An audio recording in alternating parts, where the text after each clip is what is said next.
Right.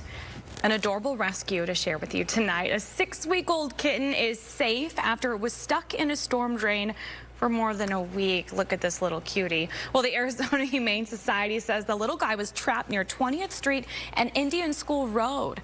Crews worked to get him out for 2 days, but he kept getting away. Finally, they were able to set a trap to help lure him to safety. The nonprofit says he was underweight with fleas and stomach issues, so it'll take a few weeks for him to get healthy enough for adoption. And get this, a Phoenix firefighter who reported to the rescue might even adopt him when he's ready to go. So we will try to bring you a follow-up when we get more on this as well.